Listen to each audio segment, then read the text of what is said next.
Thanks for allowing me to speak. My name is John Odom. I live in Chanhassen and was at graduation last week and was thrilled to see my last of four kids graduate. And he feels prepared and is very pleased with his experience at Minnetonka.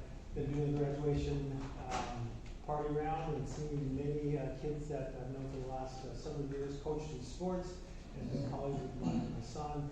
And though there were challenges, especially this year with COVID, they feel prepared, very well prepared for the next step. It was impressive to hear Dr. Peterson talk about Minnetonka again being at the top academically in many categories. And I think that's a legacy that's happened for years and years, and I think that's amazing. It says a lot about the school district and school board. I think it's very important to kind of understand the dangers, the clear and present dangers that may kind of harm the academic excellence of our school. And those are some of the political agendas I think are certainly in our culture and are very, very intense today. And again, force us to maybe make decisions that aren't in the best interest of the best body.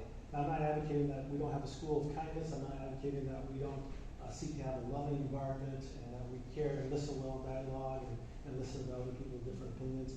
No, what I'm saying is that we need to make sure that curriculum is number one and that we keep the excellence that we've had.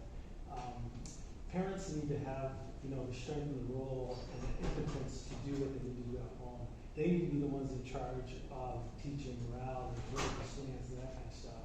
And our curriculum needs to be free of that. It has to be unbiased. It has to be prepared for the next step, for the challenges in life, for the work environments, for those sorts of things. That's the best thing you can do for an African American, for a person of color.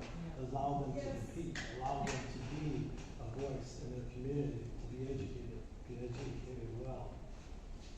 My fear is that our school, if we give in to these pressures, these political pressures, it will again diminish. I don't think you can do both well.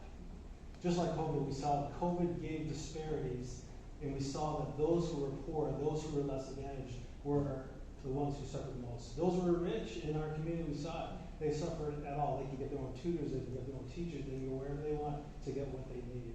It's the average income person, it's the low income person who suffers educationally when stress happens.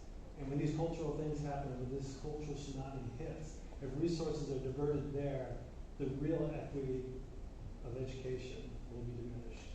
My encouragement to you is to resist, continue the legacy that we have here, help all get good education.